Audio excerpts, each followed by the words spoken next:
kita berjumpa lagi di Bocor Channel. Halo sahabat-sahabat bonsai di seluruh Indonesia, dimanapun Anda berada.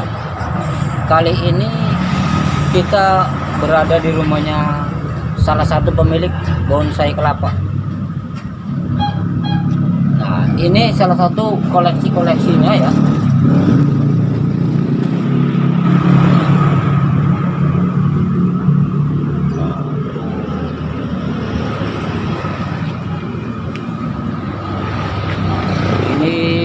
Banyak beberapa jenis kelapa yang mungkin namanya kelapa hibrida, ada kelapa gading, ada kelapa puyuh mungkin ya. Ini kurang lebihnya kalau kita hitung masih tersisa sekitar 60 atau 70 pohon ini.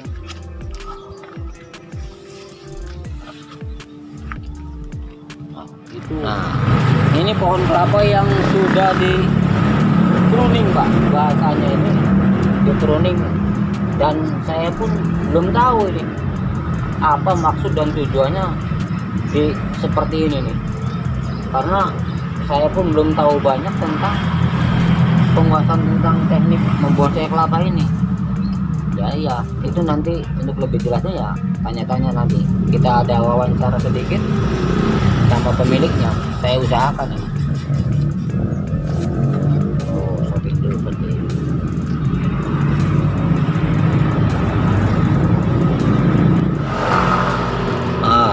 Ini mungkin salah satu korban ini ya, korban dari membonsai kelapa. Ini kita lihat, kayaknya udah mati nih, pelepahnya sudah mengering dan sudah tidak terawat. Nah itu, karena membonsai itu ya bisa dikatakan tidak mudah.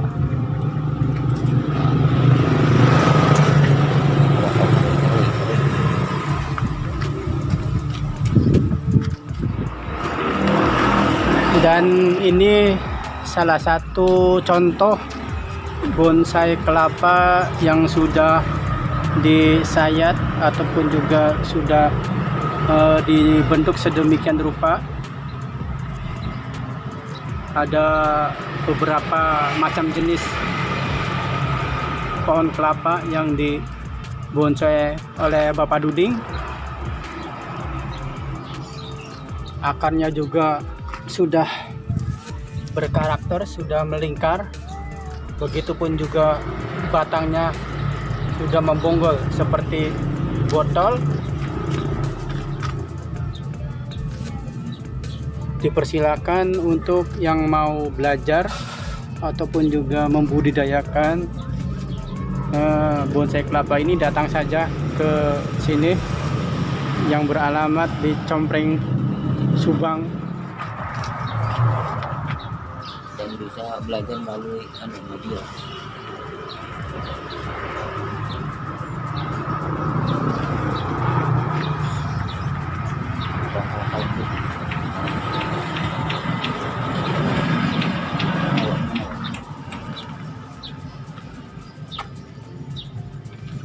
Di sini banyak sekali koleksi pohon kelapanya, sangat bagus-bagus dan usianya sudah sangat tua sekali.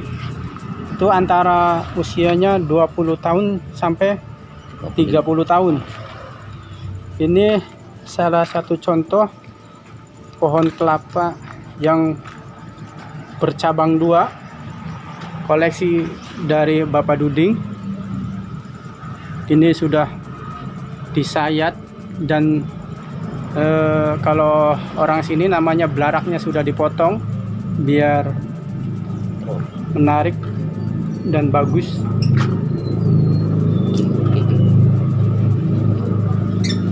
Ini daunnya sangat lembut sekali, beda dari bonsai kelapa yang lain. Inilah salah satu koleksi bonsai kelapa Bapak Duding yang cabangnya ada 4, yang bercabang 4. Ini merupakan suatu bahan bonsai yang sangat langka. Ini asli Pak, bukan hasil rekayasa. Ini tumbuh dari biji kelapa asli. Ini sangat langka sekali ini. Bonsai kelapa yang bercabang 4.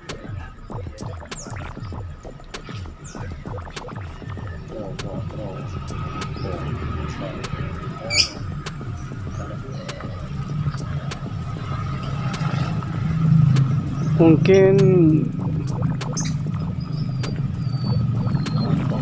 ini yang dinamakan dengan kelapa kuning ataupun juga kelapa gading, tapi masih membutuhkan beberapa proses karena masih kecil, batangnya juga belum panjang, masih pendek, masih nyambung sama akar. Bonsai kelapa yang bonggolnya sudah bulat sekali.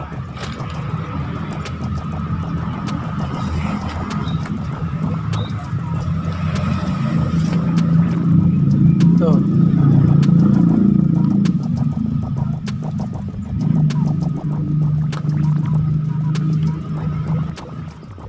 Dan ini kalau diperkirakan bonsai kelapa yang sudah tua, mungkin walaupun kecil, umurnya sekitar 30 tahun lah.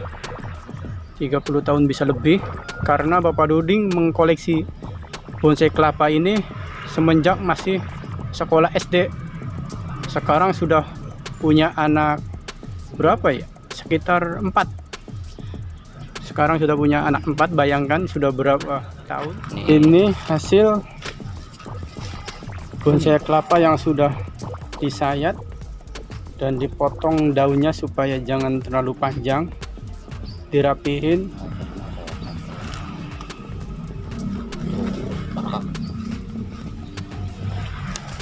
Dan akarnya masih diprogram, masih pakai karpet.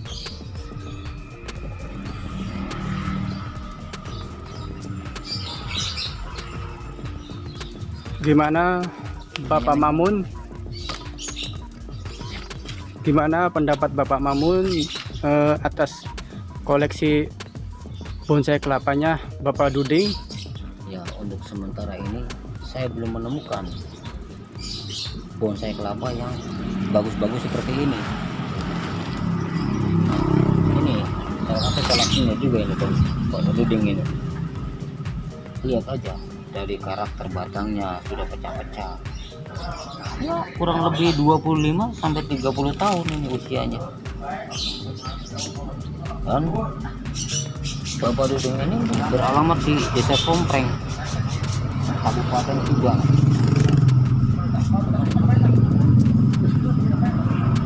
Sekian. Ya. Nah, untuk lebih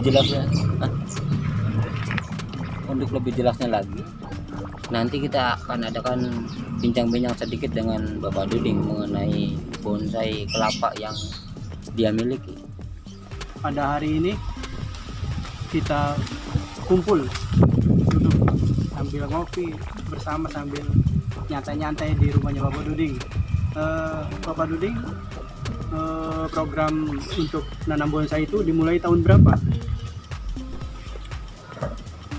Saat masih sekolah. Dan tahun 89-90. Berarti udah lama juga ya? Ya cukup lumayan, yang saya tanam juga banyak kalau dulu sih. Sekarang mah tinggal sisa. Itu sekitar berapa pohon tuh waktu awal penanamannya itu, Pak? Dulu mah saya nanam kelapa itu ya punya target kan 1000.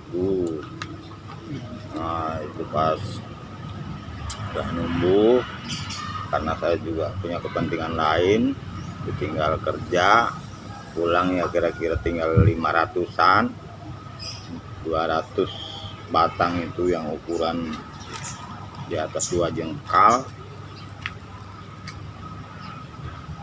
Nah, Bapak ini untuk pertama kali menanam bonsai kelapa itu diambil dari jenis kelapa apa maksudnya? Kalau jenis kelapanya ya dulu pikiran saya kan bonsai itu kan harus kecil, jadi coba cari kelapa yang kecil, namanya itu kelapa puyuh. Ada warna hijau, ada yang kuning, ada yang oranye. Ya tapi pada akhirnya sih itu nemu kelapa yang udah tunas, ya diambil juga sih, ditanam juga. Iya. Berarti kalau orang sini mah nyebutnya kelapa genja. Kelapa-kelapa yang tumbuhnya kecil tapi sudah berbuah banyak. Tuh, untuk menentukan bibit yang bagus itu punya ini nggak, punya ciri-ciri nggak kira-kira Pak itu? Nah, belum sejauh itu ya. Waktu itu kan yang penting udah keluar tunas, berarti mungkin udah seleksi alam itu. Kalau yang jelek mungkin yang nggak bisa ngeluarin tunas. Itu paling bagus untuk bonsai kelapa dari jenis apa, Pak? Ya bagusnya sebetulnya pilihan kita sih ya, pilihan kita. Dulu sih pengen, katanya hibrida itu perkembangannya cepat, tapi kan kita di pedesaan tinggalnya yang nggak tahu gimana cara mendapatkan hibrida itu. Makanya ya sampai sekarang nggak punya jenis hibrida itu. Yang saya punya sekarang ya tanaman kelapa yang ada di pedesaan dulu. Nah, sekarang ini yang di depan kita ini kira-kira jenis pohon kelapa apa ini Pak? Ini kalau saya sebut mah kelapa puyuh, ini warnanya hijau. Itu saya dapat minta satu manggar dari temen, kondisinya udah kering, kemudian saya tanam. Cara penanam Ya cara penanamannya kalau dulu sangat sederhana ya. Kalau saya lihat sekarang perkembangannya di sosmed itu, batok kelapanya itu jadi apa ya, dimanfaatkan juga untuk tampilan. Kalau dulu saya enggak, malah itunya dicabut, Buang. batoknya itu, karena saya fokus ke pohonnya supaya cepat. istilahnya cara-cara tradisional lah ya. Nah, ini nih maksud dan tujuannya ini di pruning begini nih supaya apa ini kira-kiranya? Maksudnya itu jadi supaya cepat tumbuh daun yang baru, keduanya juga tampilannya nggak terus-terusan kusut. Bagaimana menurut Bapak ini untuk media ya, tanam bonsai kelapa ini masih bagusan pakai campuran tanah atau pakai media air? Nah, kalau yang saya alami mah selalu menggunakan media tanah campur pasir. Campur pasir itu tujuannya hanya untuk memudahkan dalam pembongkaran nanti kalau ganti media. Jadi tanah nggak full tanah, soalnya kalau tanah di sini itu kan agak kandungan acinya agak tinggi.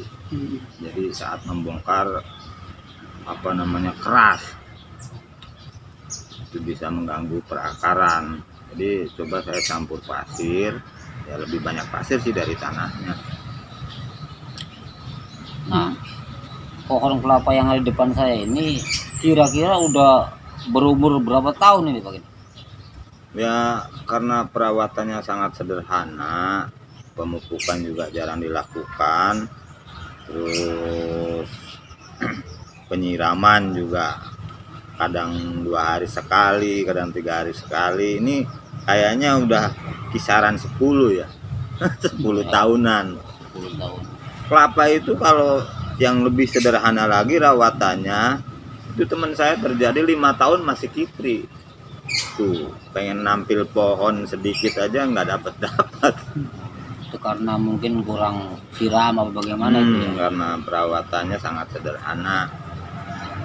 Dan untuk penyayatan batang ini untuk ke atasnya itu disisakan berapa batang Kalau bagusnya?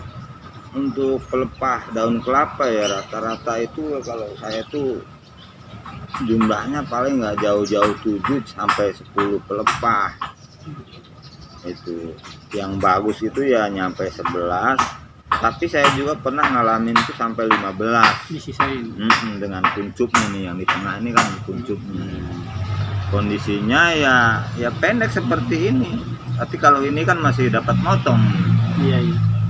Yang dulu mah saya punya itu ya memang nggak dipotong tapi udah pendek. Kecil. Itu karena ya kita ya kadang-kadang kalau lagi semangat tinggi ya merawatnya betul-betul, kalau lagi ngendor ya. Kebetulan saya juga suka cari ikan, jadi kalau sudah tertinggal ya kadang-kadang gitu. Tapi kalau kita perawatannya baik itu bisa sampai 15 dalam kondisi di pot. Iya, iya. Untuk alat biasanya kalau untuk menyayat pelepah bonsai kelapa ini yang dipergunakan itu alatnya apa aja, Pak? Saya mah dari dulu Iya. selalu menggunakan pisaunya, Iya. itu pisau dapur buat iris bawang. Ya. Nah ini contoh yang belum dipotong. Ini kan kalau yang lain tuh kan panjang, ini nih belum dipotong nih. Asli nih Pak ya. Asli, tapi bisa lebih kecil dari ini dan bisa panjang. Cuma sayang ya, saya koleksinya itu udah kering. Mati. Karena Tapi dulu ini asli nih. iya, iya. Karena dulu ini kali Pak ya Iya, belum campur inilah. kegiatan lain. Tuh. Nah ini kejadiannya, kalau ini kan membesar lagi nih. Ini sebetulnya mah lambat ini, lambat nyayat, jadi membesar lagi. Kalau rajin nyayat ya bisa lebih kecil dari ini. Berarti sistemnya itu untuk memperkecil tuh disayat ya. Keberhasilan untuk pengerdilan atau pengecilan ukuran pelepah ini sama daunnya, yaitu dari kerajinan kita menyayat sebetulnya. Karena dia kalau terbungkus terus itu bisa panjang. Ya ini kalau dilepas lagi ya bisa besar lagi. Kalau ditanam di alam liar. Nah, untuk pemruningan akar nih, apakah bonsai kelapa itu sama dengan bonsai-bonsai pada umumnya? Ya itu sama aja ya. Jadi sebagian akar, kalau saya nih kalau mau diganti itu bisa saya potong sebagiannya. Jadi sebagian itu ke bawah. Iya, iya, iya. Yang ke bawah itu ya kita pangkas aja. Bisa pakai pisau, bisa pakai gergaji. Tapi yang lebih baik itu pakai gergaji. Setelah dibuka itu medianya, kelihatan kan numpuk itu akarnya, ya kita potong. Nah, Untuk batang bonsai kelapa ini supaya bisa kayak botol bulat begini ini, itu sistemnya bagaimana itu, Pak? Ya bisa, ya itu juga bisa ya tekniknya. Kalau kita mau besar, Iya. ya kita lepas dulu. Dilos. Jangan kita sayat-sayat, nanti dia kan subur tuh, daunnya panjang. Nah saat posisinya udah kita inginkan harus kecil lagi, ya harus rajin lagi nyayat. Ya hasilnya ya seperti ini. Ini sebetulnya mah gambaran saat saya banyak ngambil ikan tertinggal dia besar. Saat hati terdorong ya saya hadepin lagi, saya sayat lagi, ya mengecil dia. Ya Berarti dibilang teknik ya mungkin teknik, tapi saya waktu itu kan seadanya sebetulnya. dengan faktor ketidaksengajaan ya istilahnya. Ya baru sekarang saya sadar, oh ternyata kayaknya itu jadi teknik untuk mainin bonggol pohon kelapa. Lama kelamaan untuk bonsai kelapa ini bisa berbuah tidak? Kalau saya belum pernah punya ya. Ya teman-teman juga banyak nanya, Ding ini cobalah kira gimana caranya supaya dibuahin. Oh kalau ngebonsai saya nggak itu, mending kalau mau buahnya mah kamu tanam aja di pekarangan. Tapi kalau saya dengar ada pohon yang masih kiti kemudian berbuah, ya mau juga sebetulnya, itu kan unik. Itu nilai sentris. Nah, itu hobinya. Baiklah, untuk pertemuan kali ini saya kira sudah cukup, dan kami ucapkan terima kasih banyak kepada Bapak Duding yang telah menjelaskan panjang dan lebar dari pertama hobi pertama nanam sampai ke mengurus, bagaimana caranya menyayat, bagaimana caranya supaya batangnya bulat kayak botol. Dan untuk sementara ini pemirsa dipersilakan ditunggu komentar, like, and subscribe.